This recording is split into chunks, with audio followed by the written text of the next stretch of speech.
안녕하세요. 더하는 마포 김찬호입니다. 2018년 시작됐는데 여러분 어떻게 지내시는지 궁금합니다. 방학이 되면 학생들이 영화를 많이 봅니다. 여러분은 젊었을 때, 어렸을 때 어떤 영화를 많이 보셨습니까? 영화 하면은 그 중에 범죄물, 스릴러물 이런 걸 빼놓을 수가 없습니다. 그 안에 펼쳐지는 정말 흥미진진한 수사 드라마, 그리고 여러 가지 추격 장면, 약간의 폭력 이런 게 우리의 가슴을 뛰게 합니다. 또 소설도 여러 가지 추리 소설들이 있습니다. 근데 이런 것을 이렇게 영화나 소설로 볼 때는 재밌는데 기사로 범죄가 뜨면 상당히 좀 우울해지죠. 남 얘기 같지도 않고요. 근데 기사로 볼 땐 그나마 좀 낫습니다. 이게 우리 주변에서 동네에서 벌어졌다 그러면 이건 보통 심각한 일이 아닙니다. 예, 그래서 오늘은 이 안전 문제로 첫 번째 더하는 마포 시간을 열어볼까 합니다. 여러분이 평소에 어떻게 느끼셨는지 한번 다시 살펴보시면서 이야기를 풀어가겠습니다. 오늘도 저와 함께 진행할 MC라고 해야 되나요? 유창복 씨. 예. 예, 유창복입니다. 예, 반갑습니다. 예. 오늘 미정원 다녀오셨어요? 표가 좀 많아요? 내가 안 해서 나도 해야 되겠다는 생각이 드는데. 제가 좀 튈라고? 예. 유창복 씨는 옛날에 예. 집에 도둑 든 적 있어요?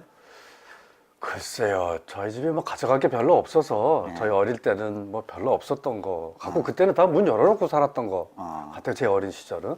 근데 제가 어른이 돼서는 있어요. 제가 한 10여 년 정도 전인데 동네 무슨 좀 일이 있어가지고 식구들이 다 나가 있었는데 제가 진짜 애지중지하던 카메라, 라이카 카메라를 잃어버렸는데 우리 집사람하고 외출하고 집에 따고 왔는데 집 전체가 막 난리가 난 거예요. 막 장롱 문이 열려 있고 서랍 열려 있고 속옷이 다 튀어나오고 근데 딱 그 카메라만 없어진 거예요. 다른 건 그대로 있고 야, 이 사람이 진짜 갓 나가는 거 소중한 걸 아무것도 딱 훔쳐간 거죠. 알고 들어왔나 보다. 그런 것 같아요. 그래서 너무 아쉬워요, 지금도. 옛날에는 정말 도둑들 집에 많이 들어왔고 그때 막 똥도 싸놓고 나가고 그랬다고요. 그래요? 예. 이상한 우와. 예. 아주 골치 아팠어요. 그런 얘기 듣는데. 그리고 도둑들이 집에 들어오면 도둑질하러 들어오면 제일 무서워하는 거 뭔지 알아요? 도둑이 무서워하는 거요? 글쎄요. 거울이래요. 거울. 자기 모습 발견하고. 그러니까 어두운 데 이렇게 움직이는데 갑자기 거울 속에 뭐가 움직이면 자기잖아요. 깜짝 놀란답니다. 전 경험은 없습니다만 그런 얘기를 들었어요. 자, 오늘 이 마포의 범죄, 안전 이런 문제 다루려고 하는데 잘 느끼지 못하는 사람도 있을 테고 가끔 뭐 신문 기사에서 어떤 사건을 접할 수도 있을 것 같습니다. 전체적으로 지금 현황이 어떤지를 좀 살펴볼 필요가 있을 것 같아요. 네, 뭐 요새 범죄, 사고, 재난 이런 얘기가 참 많아서 심각하다 이런 느낌은 있는데 실제 내 생활 주변에서 이런 게 뭐지 하면은 또 생각하게 되는 그런 게 좀 있는 것 같아요. 그래서 제가 좀 통계를 찾아봤는데요. 제가 좀 보고 갈게요. 이게 5대 범죄를 제가 알아봤어요. 5대 범죄라는 건 뭐냐면 진짜 좀 숭악한 범죄인데요. 살인, 강도, 강간이나 강제추행, 그다음에 절도, 폭력 이 5가지를 아마 범죄에서는 제일 중요한 5대 범죄라고 얘기하는 것 같아요. 이 5가지 중에 유창복 씨가 혹시 연루된 적은 뭐 없는 거죠? 직접은 없어. 절도가 있네. 절도 당한 적은 제가 라이카 카메라를 잃어버렸기 때문에 있고요. 작년 기준으로 보면은 서울시에서 한 11만 7,800건 정도가 이런 5대 강력 범죄가 일어났다 그래요. 근데 그 중에서 내가 살고 있는 이 마포가 어느 정도냐 해봤더니 거의 6,000건, 한 5% 정도에 달하는데요. 중요한 건 이게 서울시 25개구 중에서 상위에 해당한다는 거예요. 4위 수준의 범죄율이라는 점이 제가 마포구 구민으로서 조금 깜짝 놀랐습니다. 1위가 강남구고 영등포 송파 순이랍니다. 근데 이게 문제가 뭐냐면요. 이 상위이면서도 최근 3년 동안 서울시는 이 5대 강력범죄가 이렇게 감소하는 추세인데 마포는 거꾸로 상승하는 추세라는 게 이게 좀 걱정을 더 하게 하는 그런 데이터가 좀 나왔어요. 어떤 범죄가 늘었는지 궁금해지네요. 이게 뭐 우리하고 직접 관계되는 게 참 많은데. 예, 이 5대 범죄 중에서 가장 이 시민들의 체감도가 높은 것을 좀 보면은 그 중에서 이제 강간 및 강제추행 데이터를 제가 조금 더 들여다 봤는데요. 네. 이게 조금 더 놀랍습니다. 이 마포구만 보면은 2015년도에는 이 강간 강제추행이 294건이 발생을 했고요. 네. 근데 딱 1년 만에 이게 399건이 됩니다. 거의 100건이 늘어나는 거고요. 이게 보면 이 300건에서 399, 거의 30%가 그냥 한 해 사이에 급증을 한 거고요. 이게 2016년에 399건이면요. 매일 한 건 그러네. 이상이 발생한다라는 거기 때문에 네. 아, 이건 좀 심각한 것 아닌가 이런 생각이 들고 이게 2015년, 16년 사이에서만 벌어진 일이냐 봤더니 최근 5년 동안 이 범죄의 증가율이 연평균 증가율이 16%이기 때문에 아, 이거 꾸준히 지금 그것도 급증하고 있는 추세다. 네. 이게 아마 대체로 통계를 다루는 분들의 의견인 것 같아요. 네.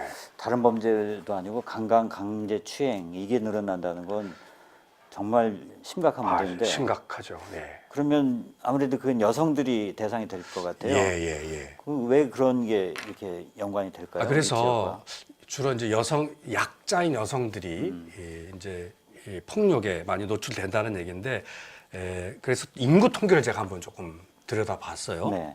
그런데 이게 모르겠어요. 유의미한지는 제가 잘 모르겠는데 서울시 전체의 1인 가구가 한 29.5%, 30%가 안 된다 그래요. 근데 마포구는 33.8%. 네. 그러니까 서울시 평균에 비해서 마포구는 1인 가구 비율이 높다는 거죠. 그리고 25개 구의 순위를 따져보면 상위예요. 7위 정도에 해당하는 거니까 1인 가구 비율이 좀 높다.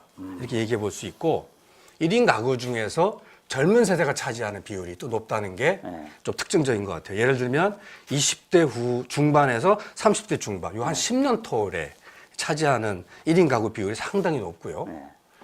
여성의 경우에는 25세에서 29세, 20대 후반이 1인 가구 비율이 높다라는 것. 아마 이런 통계가 여성들이 주로 이 폭력을 당하는 강간이나 성폭행의 주요 타겟이 되는 게 이런 인구의 변화와도 좀 관계가 있는 것은 아닌지 뭐 그런 조금 의심은 조금 들긴 합니다. 예, 여성 1인 가구가 늘어난다는 것은 여러 가지로 해석이 가능할 것 같아요. 여성이 혼자 살기 좋은 환경이 되어가고 있다 이렇게도 볼 수 있을 것 같고 약간 다른 사례입니다만 미국에서 폐렴 환자가 가장 많은 주가 어딘가 봤더니 그 주 이름은 정확하게 생각이 안 납니다만 참 공교롭게도 가장 공기가 좋은 곳이에요.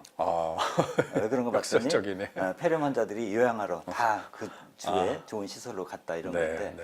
뭐 여기는 좀 다른 예가 되긴 하겠습니다만 자, 이렇게 여성 1인 가구가 늘어나는 것이 안타깝게도 여성에 대한 범죄로 연결된다는 게 참 심각한데 네. 이건 좀 더 상세하게 살펴봐야 될 것 같아요. 전문가의 조언이 필요할 것 같은데 네. 유창권 선생님이 뭐 전국구라고 들었어요. 여기저기 전문가들 많이 마당바로 알고 계신 걸로 알고 있는데 좀 오늘, 그렇죠. 예, 오늘 그러면 이 분야에 대해서 어떤 분을 모셨습니까? 예. 이분 진짜로 제가 인연이 있는 분인데 제가 서울시에서 활동할 때 서울시 재난안전과 관련된 정책 토론을 할 때였어요. 예. 토론자로 만났는데 예. 저는 뭐 경찰, 범죄학, 재난안전하면 좀 딱딱하고 좀 조금 진지하고 뭐 이런 분위기일 줄 알았어요. 근데 진짜로 해맑은 미소년 같은 분이 이렇게 와서 앉아가지고 이야기를 하시는데 너무 지식이 너무 해박한 지식을 가지고 있는 거예요. 그리고 지식만 있는 게 아니라 정부 쪽에 이렇게 정책 토론을 많이 하시는지 그런 제안도 많이 하시고 자문도 많이 하시는데 그 이론과 경험, 현장 경험을 풍부하게 갖고 계신 걸 제가 발견을 하고 딱 저 사람이다. 오래전에 찜해놨던 분인데 제가 오늘 그분을 초대했습니다. 예, 기대가 됩니다. 예, 한남대학교 경찰학과의 이창훈 교수님입니다. 예. 네, 이창훈 교수님 모셨습니다. 안녕하십니까? 되게 잘생기셨죠? 제가 경찰, 범죄 이러면 되게 딱딱하고 권위적이고 이런 느낌이었는데 되게 훈남이신 것 같아요. 감사합니다. 예. 제가 아까 이 경력 말씀드렸는데 이 중에서 딱 세 가지만 제가 뽑아봤습니다. 선생님 경력을. 행안부 예방안전특별위원회 정책자문위원이신데 이게 되게 거창한데 대한민국의 안전을 다 책임지시는 건가요 여기서? 예, 이제, 국민안전처 시절에 그 장관 직속으로 출범을 했는데요. 그 안전처 장관에게 정책 안전과 관련된 정책을 이제 제안하고 그다음에 어떤 것이 필요한지 조사하고 뭐 이런 것들을 하는 위원회가 있었습니다. 예. 지금은 이제 행안부 소속으로 넘어가서 예, 계속 예. 유지가 되고 있습니다. 네.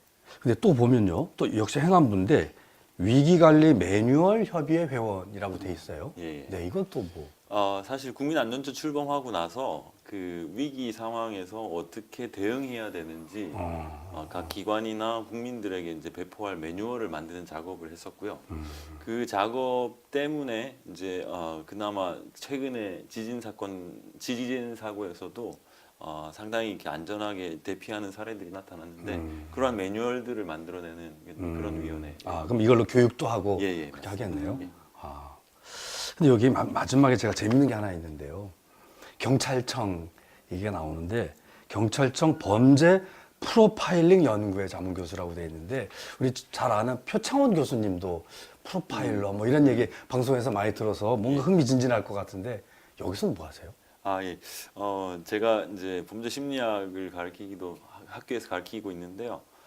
경찰청 내에 그 범죄 분석관들이 모여서 프로파일링을 연구하는 모임이 있습니다. 거기에 이제 제가 자문 교수로 활동하고 있습니다.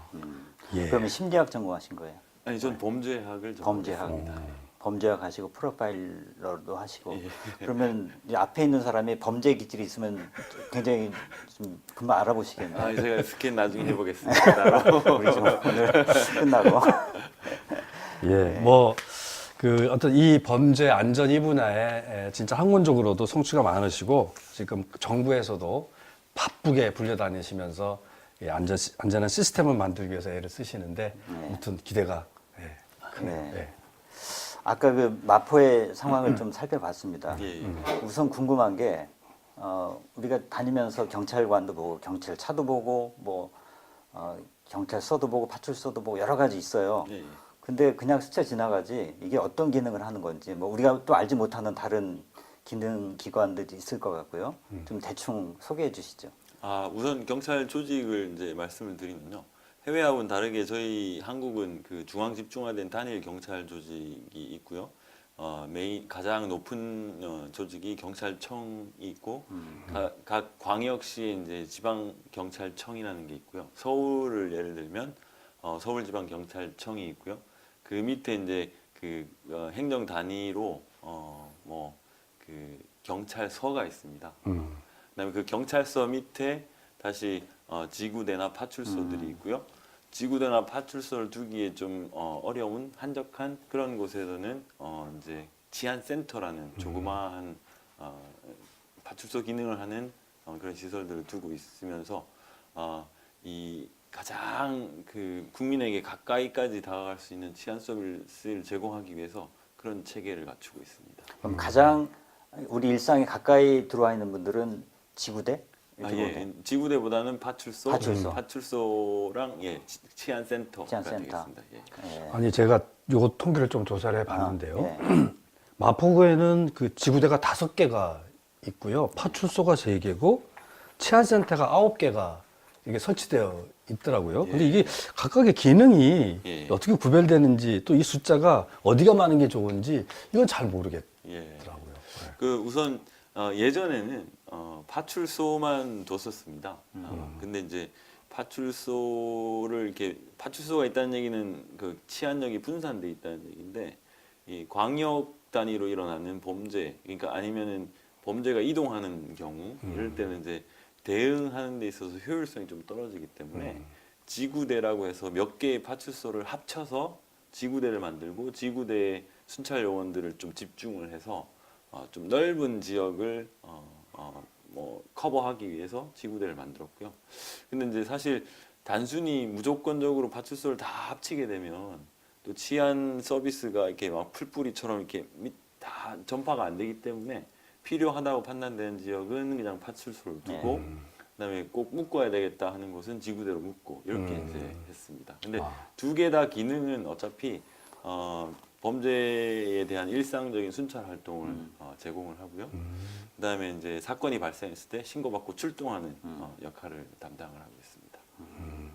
제가 이거 며칠 전에 네. 이거 동사무소 갔다가 얻은 이 지도가 있는데 혹시 이게 지금 말씀하신 거하고 좀 뭔가 연관이 될 것 같은데 이거 지금 말씀하신 게 지금 이 안에 다 들어 있는 거죠? 아, 예. 네. 뭐 아주 좋은 자료를 이렇게 동사무소에서 또 네, 입수해 예, 예. 주시고 여기 보시면 이제 이렇게 지구대 위치가 이렇게 나오고요. 표시가 돼 있고 그다음에 이제 동그란 점들이 아마 이제 범죄가 얼마나 어떻게 발생하고 있느냐를 보여주고 있는 것 같습니다.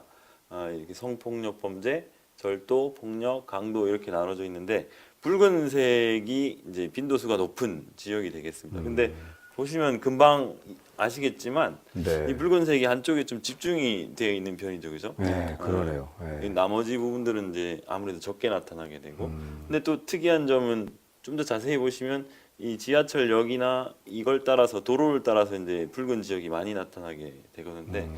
이렇게 범죄는 특정 지역에 이렇게 좀 집중하는 현상들을 보입니다. 근데 그걸 전문 용어로는 핫스팟이라고 하는데요. 우범 지역이라고 뭐 번역을 할 수 있겠는데. 치안과 관련된 기관들, 지구대나 파출소가 이쪽으로 좀 더 이게 핫스팟이 있는 곳에 좀 더 이제 몰려 있다면 좋겠지만 지금으로서는 그럭저럭 이렇게 잘 배치가 되고 있는 것 같습니다. 네. 제가 판단하기에는.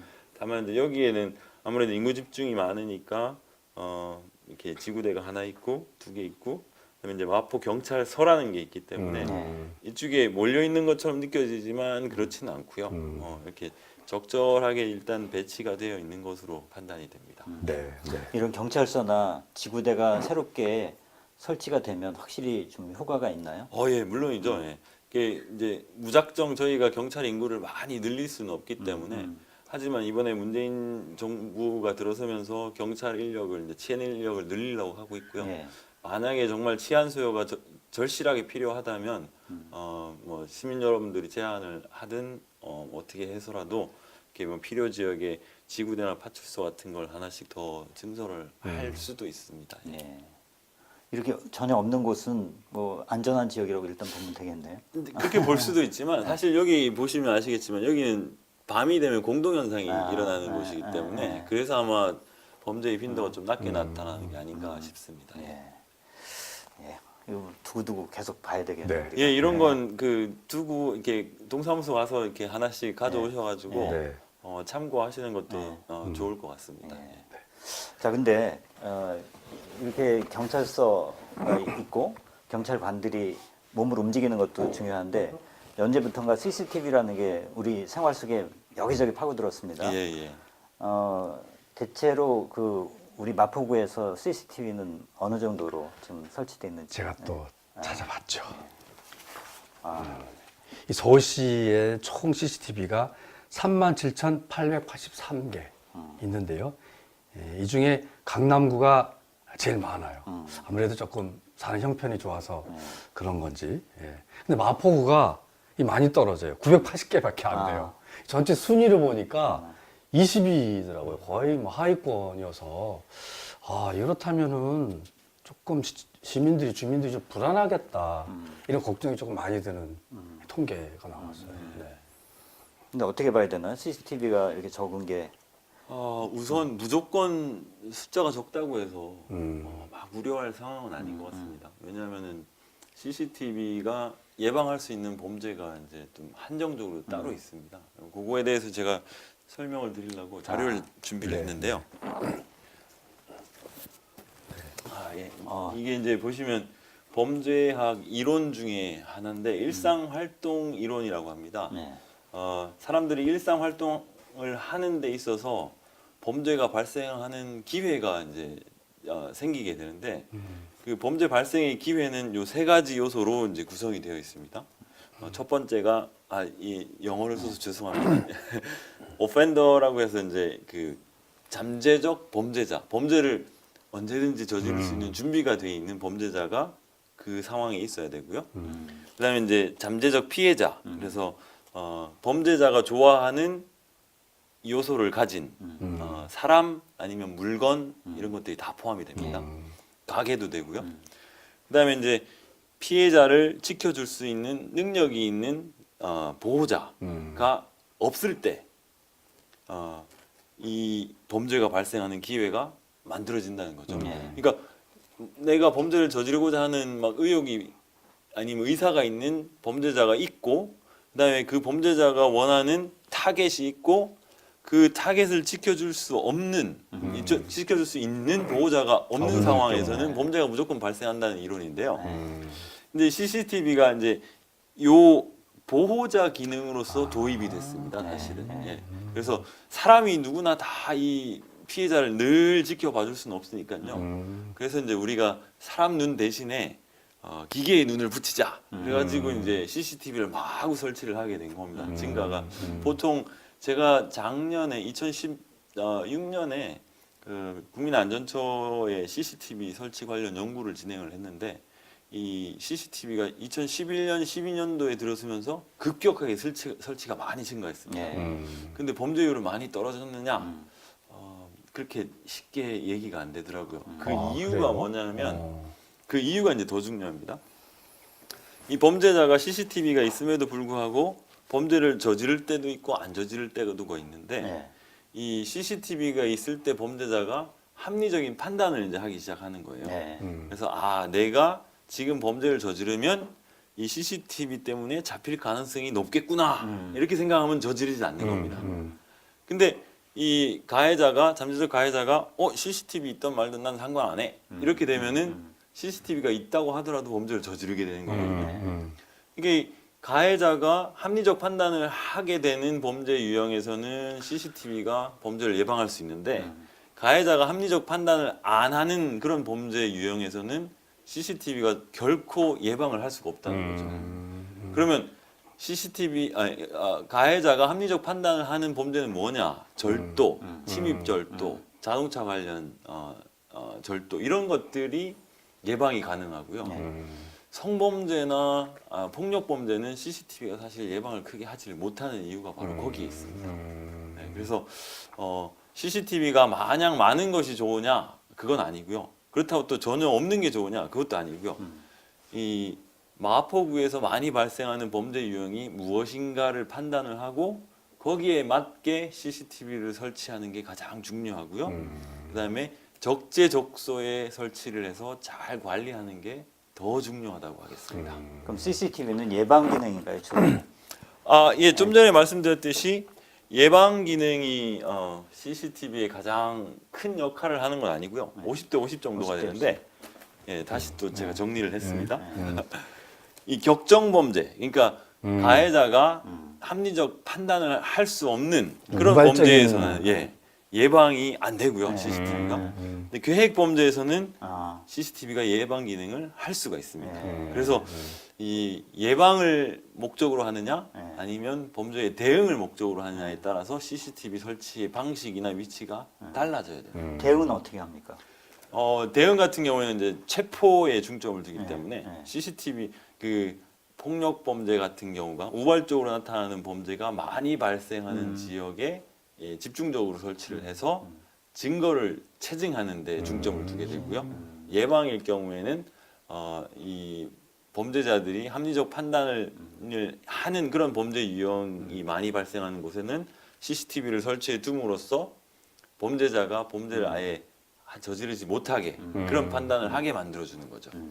예전에 경상도 어디선가 아이가 성폭행인가 뭐 당하는데 CCTV로 찍히긴 했지만 잡지는 못했거든요. 그게 어떻게 되는 거죠? 이제 그 부분은 CCTV의 성능이 좀 문제인데요. 이전에 설치됐던 CCTV들이 대체로 화소가 너무 안 좋기 때문에 이스나마나한 경우도 상당히 많고요.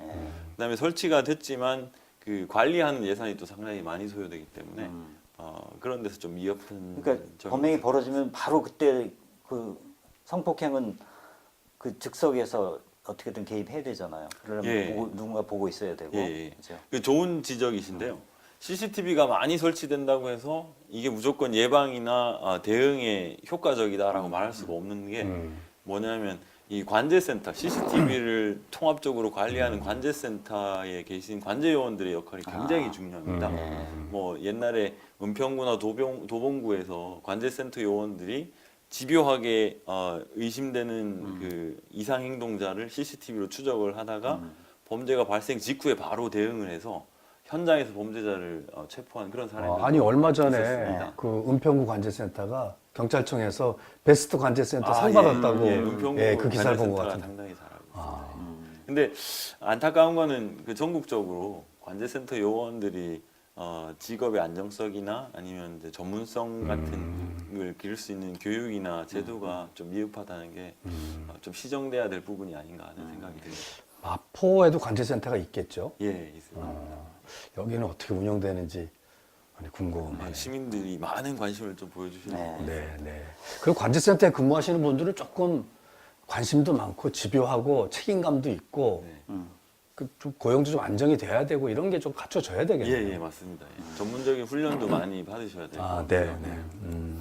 그 CCTV가 아까 말씀하신 건 적절한 위치에 설치가 돼야 된다고 하셨는데 예. 정말 많거든요. 뭐 엘리베이터 타도 있고 다 그런 기능을 갖고 있는 거죠, 일단. 예, 뭐 근데 엘리베이터 같은 경우는 특히 요즘 뭐 성추행 사건도 많이 나고 하니까 그런 것들은 이제 사실 또 엘리베이터에는 그 무조건 CCTV를 무조건은 아니지만 달도로 권장하는 뭐 법들도 있고 뭐 셉테드에서 권장하기도 하고 그렇게 하고 있습니다. 셉테드. 셉테드. 셉테드 하니까 저기 염리동 예. 마포구 염리동이 맞습니다. 예. 서울시에서도 이제 안전마을, 안심마을 뭐 이런 정책도 있었고 예. 마포구 염리동은 되게 유명한 셉테드에 대해서 사례가 설명해 있는데. 주세요. 그 영어가 익숙하지 않은데. 예. 네. 우선 셉테드라고 하면 영어로는 Crime Prevention Through Environmental Design 해서 첫 예. 글자만 알아들 수 있는지. 예, 뭐, 첫 글자만 딴 건데요. 뭐 네. 인바이러먼트. 예. 자제하세요. CPTED라고 해서 셉테드라고 부르는데요. 이 셉테드가 이제 염리동에 적용이 돼서 한국의 최초 사례였었습니다. 그래서 이제 염리동에서는 소금길 만들고 네, 네. 그다음에 조명 바꾸고 벽화 그리고 이런 식으로 이제 처음으로 도입이 됐었고요. 그것 때문에 상당한 그 관심들을 모았던 그런 사례가 근데 있었죠. 최근에 보면 좀 안 좋은 평가도 있는 것 같은데 그건 뭐 예. 그 셉테드는 이제 1기, 2기로 나눠지는데요. 1기 셉테드는 처음에 제안됐던 셉테드는 주로 이제 집중을 했던 게 물리적 변화에 관심을 많이 뒀었는데 2기 셉테드로 넘어오면서부터는 물리적 변화보다는 사회 구성원들의 이 심리적 변화에 더 중점을 두고 있거든요. 근데 염리동 같은 경우에는 사실 1기 셉테드가 적용된 사례다 이렇게 생각하시면 될 것 같습니다.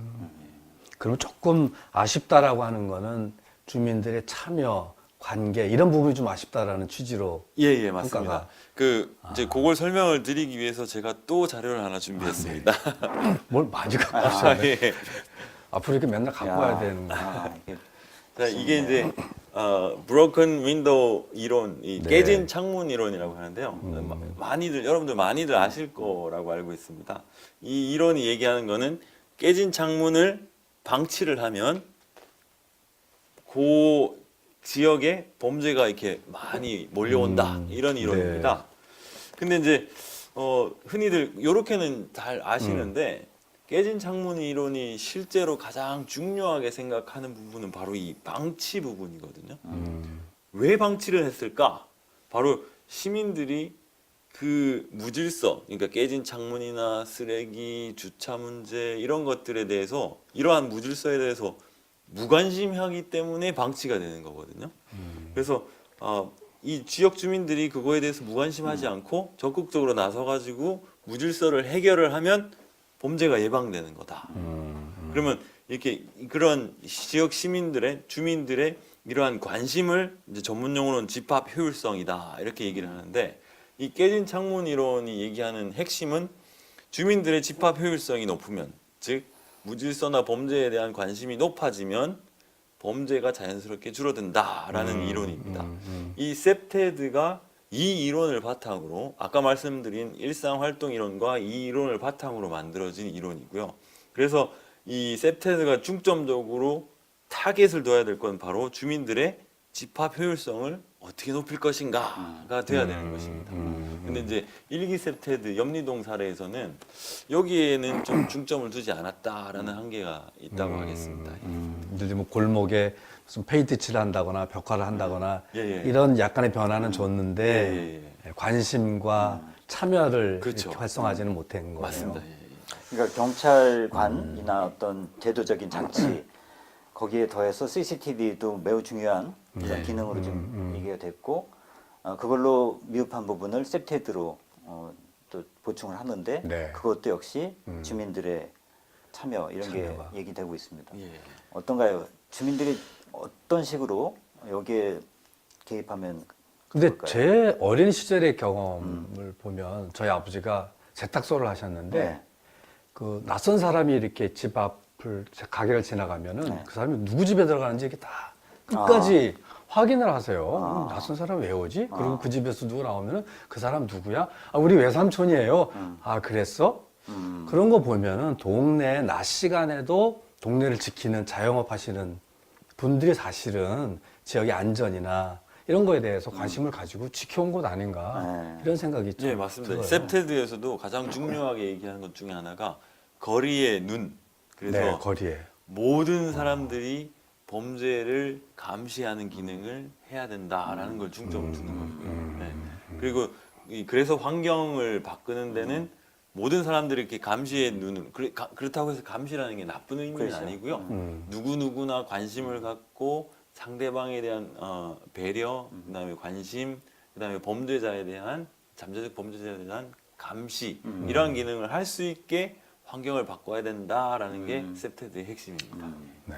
옛날 그렇게 아버님이 세탁소 하시면서 네. 그렇게 살펴보신 건 지금도 그런 동네가 가끔 있긴 할 것 같은데 네, 점점 줄어든단 말이죠. 그렇죠. 그러면 어떻게 하죠? 이제 상황이 바뀌었는데 좋은 그게 사례가 이제 있나요? 요즘에 이제 뭐 마을 공동체 정책이라는 게 광역 중심으로 전국화되고 있는데 너무 주민들이 개별적으로 살아가고 네. 아파트 쏙 들어가면 뭐 다음날 출근할 때까지 나올 일이 없고 아래층에 누가 사는지도 모르고 심지어는 층간 소음으로 뭐 칼부림까지 하는 이런 험악한 관계까지 왔는데 그런 관계들을 조금 다시 복원해내는 게 사실은 마을 공동체 정책이거든요. 네. 그래서 아파트에서 전혀 모르고 살았던 사람들이 같이 축제도 하고 옥상 텃밭을 가꾸면서 거기에 나오는 상추로 어르신들 모셔다가 네. 삼겹살도 굽고 아, 그 집에 누가 사는구나. 너 몇 호에 사니? 이게 안면 관계를 사실은 다 회복하는 게 지금 정책이기 때문에 네. 그렇게 보면 지금 마을공동체 정책이 지금 말씀하신 셉테드의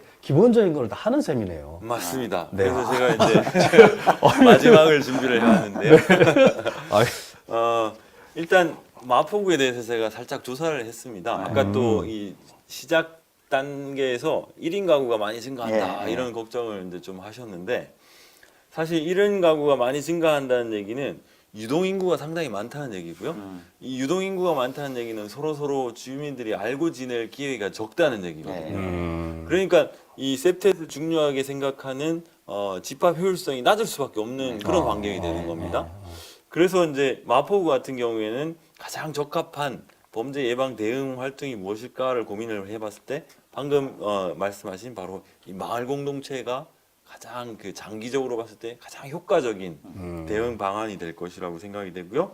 그렇게 될 경우에는 아까 우려하셨던 성범죄나 1인 가구의 자살률 같은 경우도 적절한 대응 방법이 아닐까.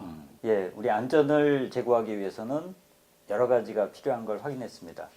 경찰관, 또 지구대, 그걸로 모자란 걸 CCTV로도 보완했고요.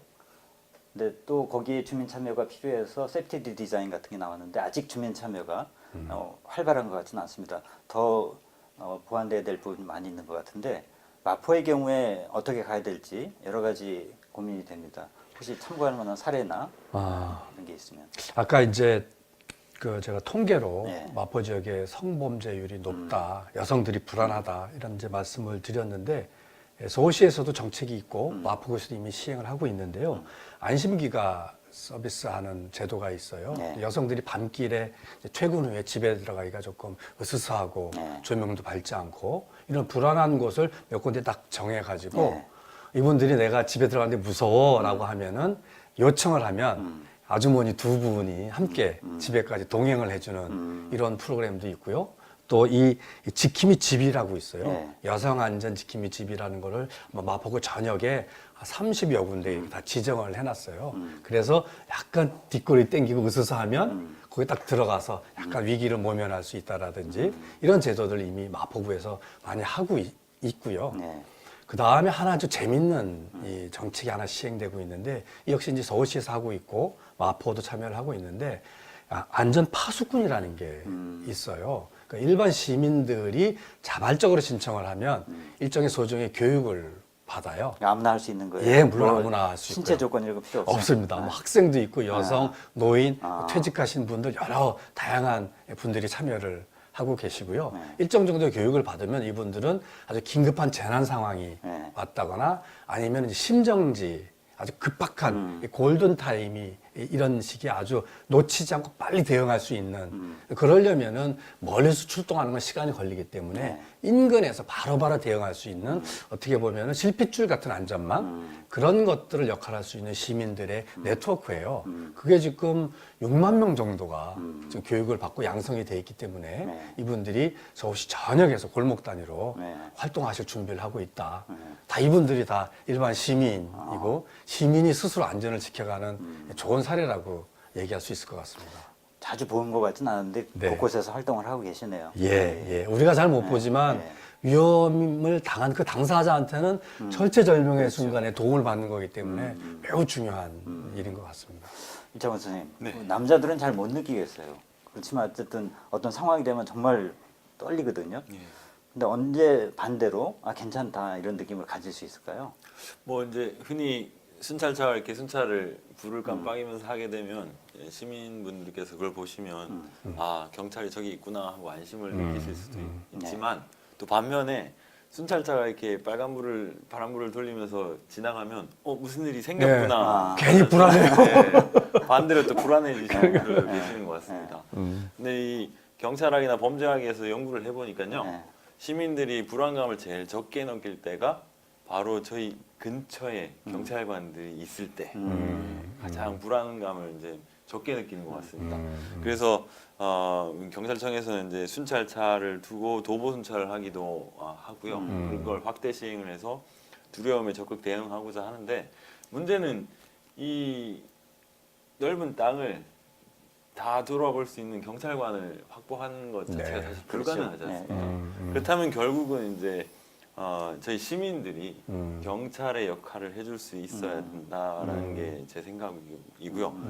범죄 사실도 신문을 통해서 알게 되는 경우가 많은데 그래서 최근에 이제 서울시도 마찬가지고 전국의 광역정부들이 마을공동체 정책을 지난 한 6년 동안 되게 열심히 해왔어요. 그래서 이웃들끼리 좀 알고 지내고 네. 또 심지어는 아파트 같은 경우에서도 옥상에 텃밭을 같이 일구어서 상추가 나오면 그 할머니, 할아버지들 모셔서 같이 삼겹살도 구워 먹으면서 그 집에가 몇 호 사냐고, 그랬냐고, 아무게 엄마 아빠냐고, 네. 이렇게 안면을 트는 거를 좀 정책으로 해왔던 거거든요. 네. 그렇게 보면 그동안의 마을 공동체 정책이 지금 교수님 말대로라면은 안전을 지키기 위한 인프라를 만든 거다. 그렇죠. 이렇게 얘기할 수도 맞습니다. 있는 안전을 거네요. 넘어서 사실은 안심할 수 있는 사회를 만드는 게 가장 중점이고요. 네. 네.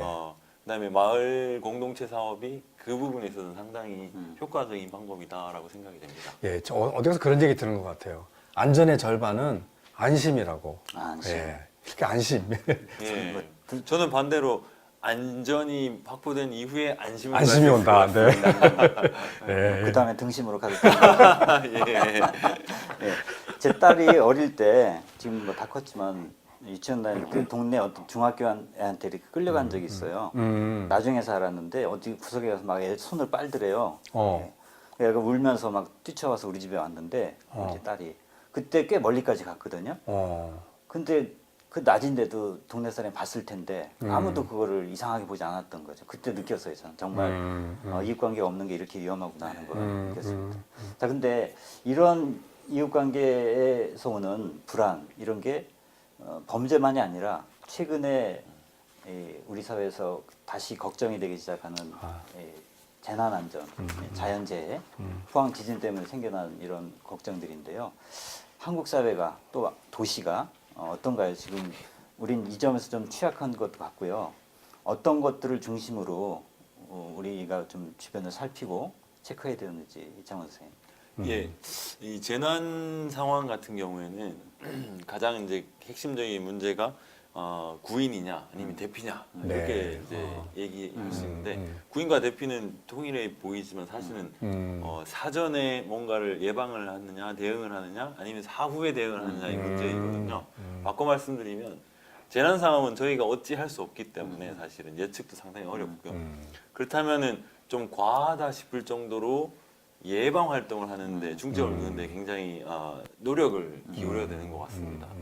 그럼 대피 쪽에 대피도 예 그렇죠 재난 상황이 발생하기 전 아니면 발생하고 직후라도 최대한 빠르게 그 상황을 피할 수 있도록 하는 대피가 대피에 대한 매뉴얼이 아까 나왔습니다만 그런 것들이 잘 구축이 되어 있어야 된다고 생각이 됩니다. 마포에서는 어떤 재난들이 있었는가 생각해 보면 제 기억으로 수해가 크게 한번 두 예, 번 났었죠. 망원동 예. 물난리가 아주 네, 뭐 있었고 예. 저쪽 상수동에 살 때도 제가 뭐 당리발전소 거기도 한번 크게 난 적도 있고 한데 어떤가요? 마포에서 앞으로 우리가 주민들이 좀 신경 쓰고 해야 될 여러 가지 일들이 있는데 대비를 위해서 어떤 작업들을 해야 될까요? 예, 아까 교수님이 이제 매뉴얼 말씀도 하시고 사전에 충분한 숙지와 이렇게 숙달이 되어야 응급 상황에 이제 자연스럽게 대처할 수 있게 교육이 되게 중요하다고 말씀하셨는데 제가 그래서 교육 상황을 좀 알아봤어요. 이게 조금 통계가 오래되긴 했네요. 2013년 기준으로 응급처치 교육을 받은 주민이 얼마나 되느냐라고 했을 때 서울시 전체 평균은 3.7이에요. 근데 마포구는 1이 안 돼요. 네. 0.9죠. 그리고 25개 자치구 중에 24위더라고요. 그래서 이거는 응급처치에 대한 주민교육이 거의 최하위다 이렇게 볼 수 있고 또 우리가 겨울철에 이제 흔하게 우리가 겪게 되는 재난 상황이 바로 화재인데 화재 예방 교육을 받는 주민 비율이 어떠냐? 이건 2015년 통계인데요. 서울시 전체는 10.2인데 마포는 9.8이라 그래요. 그런데 중구는 38.1이래요. 서울시 평균에 비하면 그렇게 낮지는 않은데 순위를 보면은 절반에서 좀 처지는 14위 정도밖에 화재 예방 교육을 하고 있지 않다. 그래서 뭔가 시민들이 사전에 대처할 수 있는 교육은 조금 미진한 것 아닌가 그런 것 같습니다. 어떻습니까? 우리 민방위 훈련 오래전부터 했거든요. 예. 민방위 교육도 다 받고 하는데 예. 우리한테 별로 예, 뭐 대부분의 시민들이 민방위 훈련 그러면 다 귀찮다, 네. 이렇게 짜증난다 이렇게 이제 말씀을 하시는 것 같습니다. 사실 그 실효성이 이제 좀 문제가 있는 거, 한계가 있는 거는 사실인 것 같고요. 대신에 이제 국민안전처가 만들어지고 나서 그 안전항구훈련을 해마다 이제 실제로 진행을 하고 있고요. 행정안전부에서도 그걸 받아들여서 원래도 2017년도에 그 안전항구훈련을 이제 시행을 했는데 안전항구훈련은 모든 그 정부 기관에서 다 이제 수행을 하도록 되어 있습니다. 그래서 아마 마포구에서도 아마 구청 단위에서 훈련을 이제 진행을 했을 거라고 생각이 들고요. 아마 이제 진행을 했다면은 저기 그 큰 건물들 백화점이나 지하철이나 이런 데 화재 사고나 이런 것들에 이제 중점을 뒀을 겁니다. 근데 이제 문제는 이 한계점이 뭐냐면 아무래도 관 주도로 진행이 되다 보니까 시민의 참여나 실질적으로 시민들이 어떻게 해야 되는지에 대한 논의나 이런 대책들은 좀 약간 한계가 있는 것 같고요. 예를 든다면은 저희 마포구의 그 근처에 가까이 있는 고층 건물에 노인분들이 많이 사시는 그런 아파트에서 있습니다.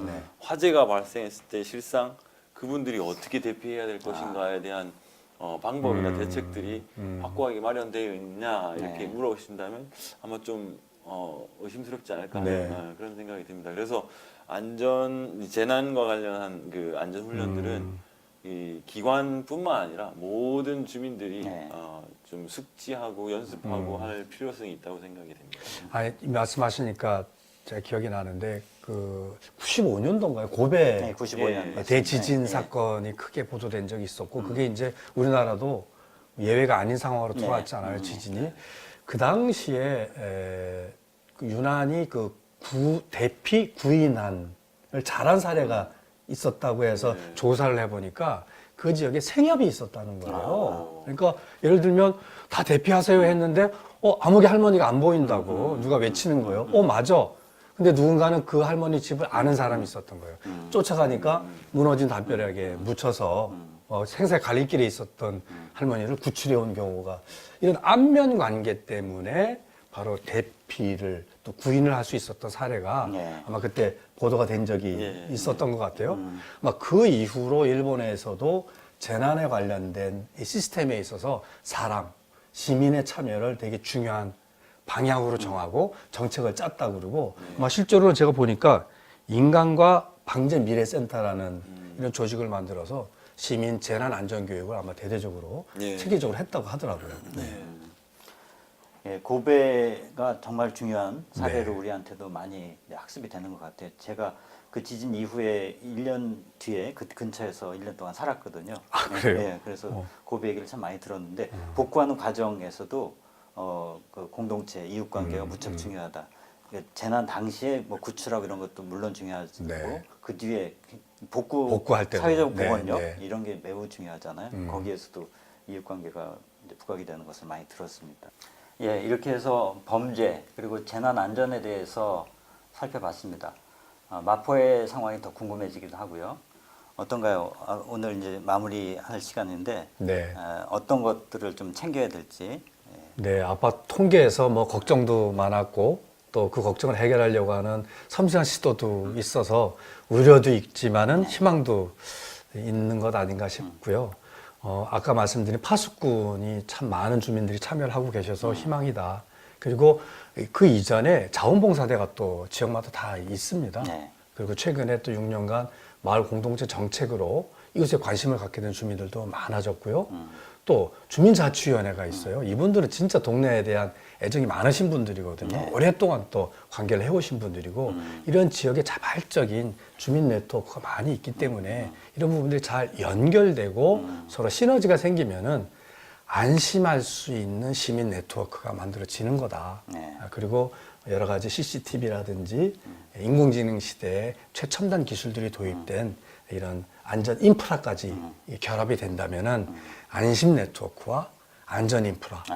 그러면 진짜로 안심하고 살 수 있는 마포, 안전한 마포가 될 수 있을 거라는 생각이 들었습니다. 예.